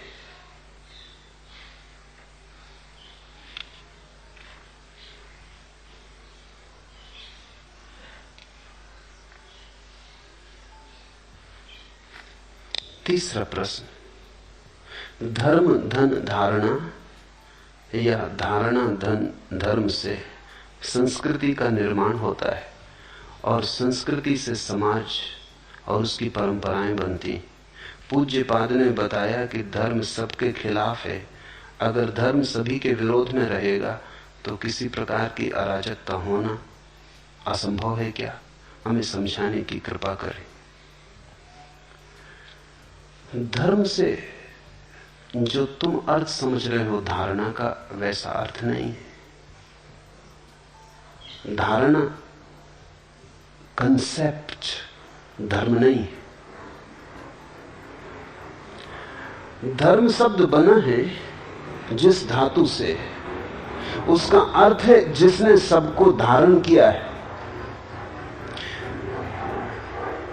जो सबका धारक है, जिसने सबको धारा है। धारणा नहीं, जिसने सबको धारण किया है। ये जो विराट, ये जो चांद्र पक्षी और मनुष्य और अनंत अनंत तक फैला हुआ अस्तित्व है, इसको जो धारे हुए है वही धर्म। धर्म का कोई संबंध धारणा से नहीं है। तुम्हारी धारणा हिंदू की है, किसी की मुसलमान की है, किसी की ईसाई की, इससे धर्म का कोई संबंध नहीं। ये धारणाएं, ये बुद्धि की धारणाएं। धर्म तो उस मौलिक सत्य का नाम है जिसने सब को संभाला है, जिसके बिना सब बिखर जाएगा, जो सबको जोड़े हुए है, जो सबकी समग्रता है, जो सबका सेतु है। वही, जैसे हम फूल की माला बनाते हैं, की माला की हो, फर्क क्या है? ढेर अराजक है, उसमें कोई एक फूल से दूसरे फूल से संबंध नहीं, सब फूल असंबंधित है। माला में एक धागा पिरोया, वो धागा दिखाई नहीं पड़ता, वो फूलों में छिपा है, लेकिन एक फूल दूसरे फूल से जुड़ गया। इस सारे अस्तित्व में जो धागे की तरह पिरोया हुआ, उसका नाम धर्म। जो हमें वृक्षों से जोड़े है, चांद तारों से जोड़े है, जो कंकड़ पत्थरों को सूरज से जोड़े है, जो सबको जोड़े है, जो सबका जोड़ है, वही धर्म। धर्म से संस्कृति का निर्माण नहीं होता, तो संस्कार से बनती। धर्म तो तब पता चलता है जब हम सारे संस्कारों का त्याग कर देते हैं। संन्यास का अर्थ है संस्कार त्याग। हिंदू की संस्कृति अलग है, मुसलमान की संस्कृति अलग है, बौद्ध की संस्कृति अलग है, जैन की संस्कृति अलग है। दुनिया में हजारों संस्कृतियां हैं, क्योंकि हजारों ढंग के संस्कार हैं। कोई पूरब की तरफ बैठ के प्रार्थना करता है, कोई पश्चिम की तरफ मुंह करके प्रार्थना करता है, ये संस्कार है। कोई ऐसे कपड़े पहनता, कोई वैसे कपड़े पहनता है, कोई इस तरह। मैं नहीं चाहता कि दुनिया में बस एक संस्कृति हो, बड़ी बेहूदी बेरौनक उबाने वाली होगी। दुनिया में हिंदुओं की संस्कृति होनी चाहिए, मुसलमानों की, ईसाइयों की, बौद्धों की, जैनों की, चीनियों की, रूसियों की, हजारों संस्कृतियां होनी चाहिए, क्योंकि वैविध्य जीवन को सुंदर बनाता है। बगीचे में बहुत तरह के फूल होने चाहिए, एक ही तरह के फूल बगीचे को उबाने ऊप से भर देंगे। संस्कृतियां तो अनेक होनी चाहिए, अनेक हैं, अनेक रहेंगी, लेकिन धर्म एक होना चाहिए, क्योंकि धर्म एक है और कोई उपाय नहीं। तो मैं हिंदू को संस्कृति कहता हूं, मुसलमान को संस्कृति कहता हूं, धर्म नहीं कहता। ठीक है, संस्कृतियां तो सुंदर हैं, बनाओ अलग ढंग की मस्जिद, अलग ढंग के मंदिर। मंदिर सुंदर है, मस्जिदें सुंदर है। मैं नहीं चाहूंगा कि दुनिया में सिर्फ मंदिर रह जाएं और मस्जिदें मिट जाएं, बड़ा सौंदर्य कम हो जाएगा। मैं नहीं चाहूंगा कि दुनिया में संस्कृति रह जाए, अरबी मिट जाए, बड़ा सौंदर्य कम हो जाएगा। मैं नहीं चाहूंगा दुनिया में सिर्फ कुरान रह जाए, वेद मिट जाए, गीता उपनिषद मिट जाए, दुनिया बड़ी गरीब हो जाएगी। कुरान सुंदर है, साहित्य की अनूठी करती है, काव्य की बड़ी गहन कुछ लेना नहीं। वेद प्रिय है, अनूठे उद्घोष है, पृथ्वी की आकांक्षाएं हैं आकाश को छू लेने की। उपनिषद अति मधुर है, उनसे ज्यादा मधुर वक्तव्य कभी भी नहीं दिए गए।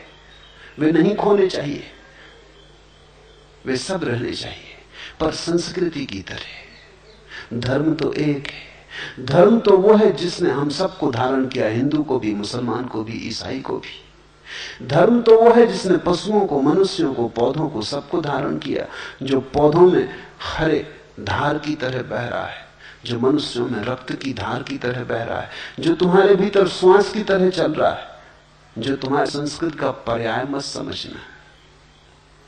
धर्म से संस्कृति का कोई लेना देना नहीं। इसलिए तो रूस की संस्कृति हो सकती, वहां कोई धर्म नहीं।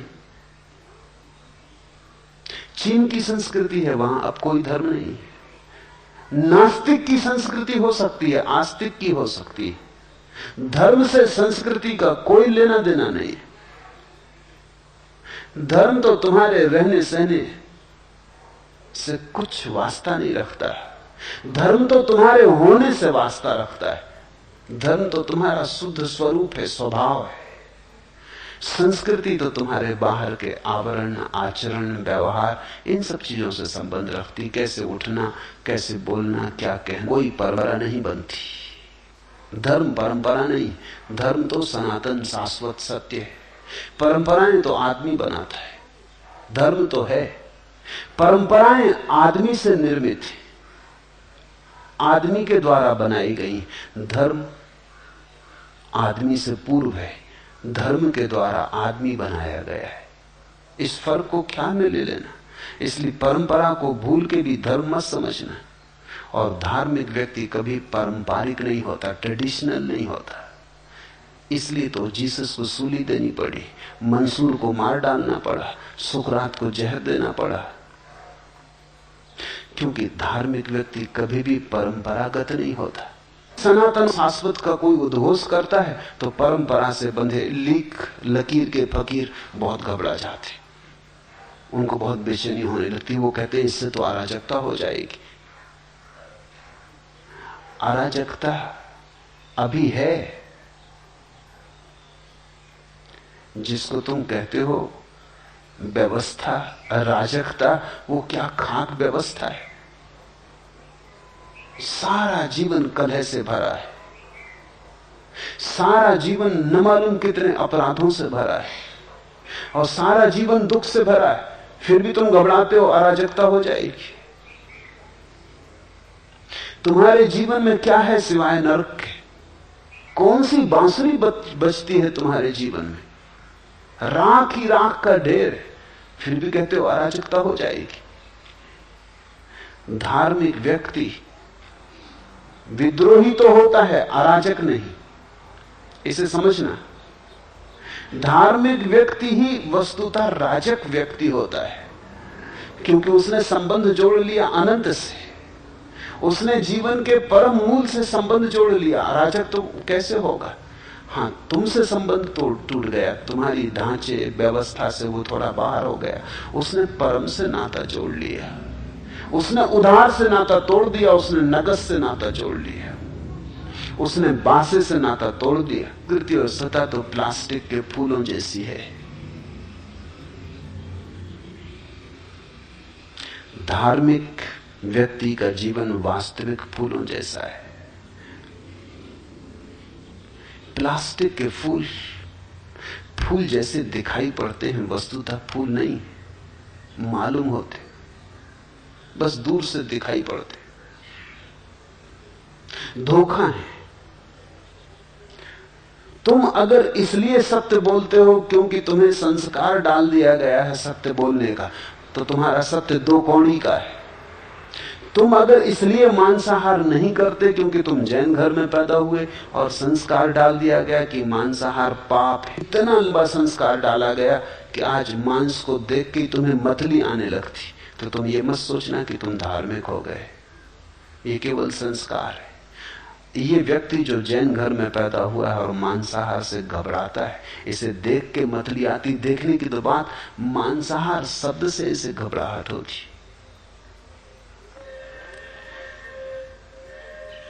मांसाहार से मिलती जुलती कोई चीज देख ले तो इसको मतली आ जाती। टमाटर देख के ये घबराता है,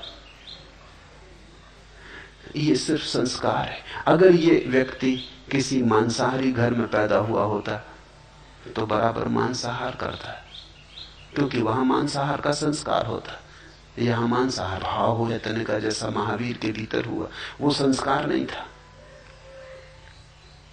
वो उनका अपना अनुभव था कि किसी को दुख देना अंततः अपने को ही दुख देना है, क्योंकि हम सब एक हैं, जुड़े हैं। ये ऐसे ही जैसे कोई अपने ही गाल पे चांटा मार ले। देर अबेर जो हमने दूसरे के साथ किया है वो हम पर ही लौट आएगा। महावीर को ये प्रतीति इतनी गहरी हो गई, ये बोध इतना साकार हो गया कि उन्होंने दूसरे को दुख देना बंद कर दिया। मांसाहार छूटा इसलिए नहीं कि बचपन से उन्हें सिखाया गया कि मांसाहार पाप है। मांसाहार छूटा उनके साक्षी भाव में, ये करने लगा। चारों तरफ मांसाहार देखता है, पहले घबराता है, पहले नाक भौंसे कोड़ता है, फिर धीरे धीरे अभ्यस्त होता चला जाता है। फिर उसी टेबल पर दूसरों को मांसाहार करते करते धीरे धीरे इसकी नाक, इसके नासारंध्र मांस की गंध से राजी होने लगते। फिर दूसरी संस्कृति का प्रभाव, वहां हर एक व्यक्ति का कहना कि बिना मांसाहार के कमजोर हो जाओगे। देखो ओलंपिक में तुम्हारी क्या गति होती बिना मांसाहार के, एक स्वर्ण पदक भी नहीं ला पाते। स्वर्ण पदक तो दूर, तांबे का पदक भी नहीं मिलता है। तुम अपनी हालत तो देखो, 1000 साल तक गुलाम रहे, बल क्या है तुम में? तुम्हारी औसत उम्र कितनी है? कितनी हजारों बीमारियां तुम्हें पकड़े हुए। निश्चित ही मांसाहारी मुल्कों की उम्र 80 साल के ऊपर पहुंच गई, औसत उम्र 80-85, जल्दी ही 100 साल औसत उम्र हो जाएगी। यहां 30-35 के आसपास हम अटके हुए। कितनी नोबेल प्राइज तुम्हें मिलती।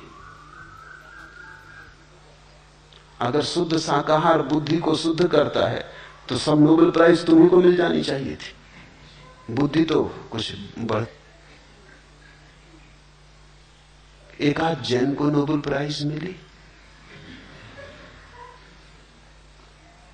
क्या मामला क्या है? तुम 2000 साल से शाकाहारी हो, 2000 साल में तुम्हारी बुद्धि अभी तक शुद्ध नहीं हो पाई। तो मांसाहारी के पास दलीलें, वो कहता तुम्हारी बुद्धि कमजोर हो जाती, क्योंकि ठीक ठीक प्रोटीन, ठीक ठीक विटामिन, ठीक ठीक शक्ति तुम्हें नहीं मिलती। तुम्हारी देह कमजोर हो जाती, तुम्हारी उम्र कम हो जाती, तुम्हारा बल कम हो जाता। अमेरिका में तुम लोग देखते हो, खबर सुनते हो अखबार में कि किसी 90 साल के आदमी ने शादी की, तुम हैरान होते हो। तुम कहते हो ये मामला क्या पागलपन का है? लेकिन 90 साल तो जैसे कोई जाके पश्चिम की संस्कृति में रहता, वहां ये सब दलीलें सुनता है और प्रमाण देखता है और उनकी विराट संस्कृति का वैभव देखता है, धीरे धीरे भूल जाता है। महावीर को अगर पश्चिम जाना पड़ता तो वो मांसाहार नहीं करते, वो फूल स्वाभाविक था। वो कहते ठीक 2-4-10 साल कम जिएंगे, इससे हर्ज क्या, ज्यादा जीने का फायदा क्या है? ज्यादा जी के तुम करोगे क्या? और थोड़े जानवरों को खा जाओगे, और क्या करोगे? महावीर से अगर किसी ने कहा होता तो वो कहते जरा लौट के तो देखो, अगर तुम 100 साल जिए और तुमने जितने जानवर, पशु, पक्षी खाए उनकी जरा तुम कतार रख के तो हड्डियों के ढेर तुमने लगा दिए अपने चारों तरफ। एक आदमी जिंदगी में जितना मांसाहार करता है, हजारों लाखों पशु पक्षियों का ढेर लग जाएगा। अगर जरा तुम सोचो कि इतने प्राण तुमने मिटाए, किस लिए? सिर्फ जीने के लिए, और जीना किस लिए? और पशुओं को मिटाने के लिए। अगर महावीर से कोई ये कहेगा कि तुम निर्बल हो जाते, तो वो कहता बल का हम करेंगे क्या? किसी की हिंसा करनी, किसी को मारना है, कोई युद्ध लड़ना है। अगर महावीर को कोई कहता कि देखो तुम 1000 साल गुलाम रहे, तो महावीर कहते 2 स्थितियां हैं, या तो मालिक बनो किसी की या गुलाम। महावीर कहेंगे मालिक बनने से गुलाम बन, चोर बनने से चोरी का शिकार बन जाना बेहतर। अगर महावीर को कोई कहता कि देखो तुम्हें नोबेल प्राइज नहीं मिलते, वो कहते नोबेल प्राइज का करेंगे क्या, ये खेल खिलौने हैं बच्चों को खेलने कूदने के लिए अच्छे, इनका करेंगे क्या। हम कुछ और ही पुरस्कार पाने चले, वो पुरस्कार सिर्फ परमात्मा से मिलता है और किसी से भी नहीं मिलता। वो पुरस्कार साक्षी के आनंद का है, वो सच्चिदानंद का है। नोबेल प्राइज तुम अपनी संभालो, तुम बच्चों को दो, खेलने दो, ये खिलौने हैं। इस संसार का कोई पुरस्कार उस पुरस्कार का मुकाबला नहीं करता जो भीतर के आनंद का है। भ्रष्ट होके आ जाता है, कारण वो भ्रष्ट था ही, भ्रष्ट होके आ गया ऐसा नहीं। कागजी फूल था, झूठी बात थी, संस्कार था। संस्कृति और धर्म में अंतर समझ लेना। धर्म तुम्हारा स्वानुभव है और संस्कृति दूसरों के द्वारा सिखाई गई बातें। लाख कोई कितने ही व्यवस्था से सिखा दे, दूसरे की सिखाई बात तुम्हें मुक्त नहीं करती, बंधन में डालती। तो जब मैं कहता हूं धर्म बगावत है, विद्रोह है, तो मेरा अर्थ है बगावत परंपरा से, बगावत संस्कार से। बगावत आध्यात्मिक का अनुसंधान दूसरे ढंग का है, वो भीतर से बाहर की तरफ आता है, वो किसी के द्वारा आरोपित नहीं है, वो स्वस्फूर्त है। वो ऐसा है जैसा झरना फूटता है भीतर की ऊर्जा से, वो ऐसा है जैसे नदी बहती है जल की ऊर्जा से।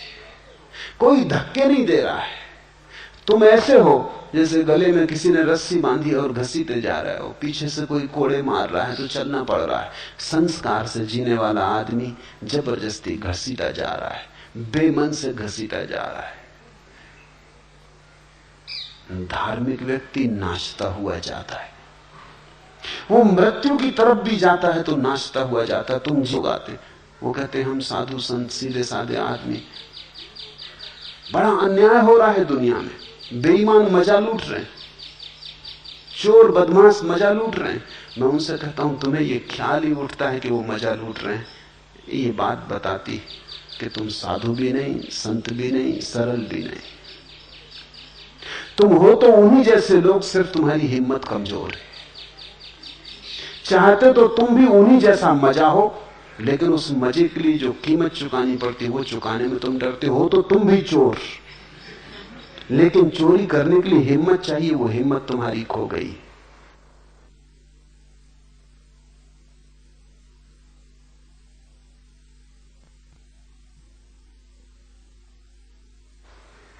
चाहते तो तुम भी हो कि बेईमानी करके धन का अंबार लगा लें, लेकिन बेईमानी करने में कहीं फंस न जाएं, पकड़े न जाएं, इसलिए तुम रुके हो। अगर तुम्हें पक्का आश्वासन दे दिया जाए कि कोई तुम्हें पकड़ेगा नहीं, कोई तुम्हें पकड़ने वाला नहीं है, कोई पकड़ने का डर नहीं, तुम तत्क्षण चोर हो जाओगे। धार्मिक व्यक्ति तो दया खाता है उन पर जो बेईमानी कर रहे हैं, क्योंकि वो कहता है ये बेचारे कैसे परम आनंद से वंचित हो रहे हैं, जो हमें मिल रहा है वो इन्हें नहीं मिल रहा। धार्मिक व्यक्ति ईर्ष्या नहीं करता अधार्मिक से, दया खाता है, मन ही मन में रोता है कि इन विचारों को, सिर्फ क्योंकि उसके पास कुछ विराट तर है, और उसी विराट के कारण उसके जीवन में एक अनुशासन होता है। उस अनुशासन के ऊपर कोई अनुशासन नहीं है। धार्मिक व्यक्ति विद्रोही है, लेकिन अनुशासनहीन नहीं। उसका अनुशासन आत्मिक है, आंतरिक है, आत्मानुशासन है उसका अनुशासन।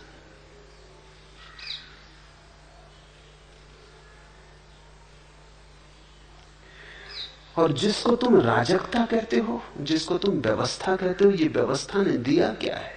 युद्ध दिए, हिंसा दी, पाप दिए, घृणा दी, वैमनस्य दिया क्या है? पापियों ने तो हमको बचाया सदा, पाप हमने किए सज्जनों के लिए। प्रश्न जब भी मिले सब मुखौटे लगा, उम्र हमको मिली उलझनों के लिए। भीड़ सपनों की हमने उगाई सदा, बंजारों के नगर निर्जनों के लिए। किन लुटेरों की दुनिया में हम आ गए, हाथ कटते यहाँ कंगनों के लिए। जिंदगी ने निचोड़ा है इतना हमें, बेच डाले नयन दर्शनों के लिए। यहां है क्या? आंखें तक बिक गई इस आशा में कि कभी दर्शन होंगे। आत्मा तक बिक गई है इस आशा में कि कभी परमात्मा मिलेगा। ऐसा है जन, कोई किसी का मित्र नहीं, सब शत्रु ही शत्रु मालूम होते। यहां मिलता तो कुछ भी नहीं। किस बात को तुम व्यवस्था कहते हो? व्यवस्था तो तभी हो सकती है जब जीवन में आनंद हो। आनंद एक व्यवस्था लाता है, आनंद के पीछे छाया की तरह आती है व्यवस्था। स्मरण रखना, दुखी आदमी अराजक होता है, सुखी आदमी अराजक नहीं हो सकता। दुखी आदमी अराजक हो ही जाता, उसे मिला क्या है तो वो तोड़ने फोड़ने में उत्सुक हो जाता है। जिसके जीवन में कुछ भी नहीं मिला है वो नाराजगी में तोड़। इस व्यवस्था को, इस धोखे की व्यवस्था को तुम व्यवस्था में समझ लेना। ये राजनीतिज्ञों की चालबाजी है, और जिन्हें तुम समझते हो कि वो तुम्हारे नेता हैं, जिन्हें तुम समझते हो तुम्हारे राहबर, वो राहजन, वही तुम्हें लूटते। चलो अब किसी और के सहारे लोगो। बड़े खुदगर्ज हो गए थे किनारे लोगों, अब तो किनारे का भी सहारा रखना ठीक नहीं मालूम पड़ता। चलो अब किसी और के सहारे लोगों, बड़े खुदगर्ज हो गए थे किनारों लोगों। सहारा समझ अंधर से गई हैं पतवारें लोगों। क्या गुजरेगी सफीने पे खबर नहीं, अंधर से मिल गई हैं पतवारें लोगों। हजारों बेबस आहें दफन हैं यहां, महज पत्थरों के ढेर नहीं है ये मजारे लोगों। यहां अंधर से मिल गई हैं पतवारें। यहां जिन्हें तुम समझते हो तुम्हारे सहारे वो तुम्हारे शोषक है, और जिन्हें तुम समझते हो कि व्यवस्थापक है वो केवल तुम्हारी छाती पर सवार है। तुमने कभी ख्याल किया, जो भी आदमी पद पे होता है वो व्यवस्था की बात करने लगता है, और जो आदमी पद के बाहर होता है राजनीति में वो बगावत की बात करने लगता है। अनुशासन पर्व की जरूरत है। इस सारी दुनिया में सदा से ऐसा होता रहा। राजनीतिक को सिर्फ पद का मोह है, न व्यवस्था से मतलब है न अव्यवस्था से। हाँ, जब वो व्यवस्था का मालिक नहीं होता, जब खुद के हाथ में ताकत नहीं होती, तब वो कहता है सब गलत है, तब क्रांति की जरूरत है। और जैसे ही वो पद पे आता है फिर क्रांति की बिल्कुल जरूरत नहीं, क्योंकि क्रांति का काम पूरा हो गया। वो काम इतना था उसको पद पे लाना, वो काम पूरा हो गया। फिर जो क्रांति की बात करे वो दुश्मन, और वो जो क्रांति की बात कर रहा है उसको भी क्रांति से कुछ लेना देना नहीं है। ये बड़ी कुर्सी से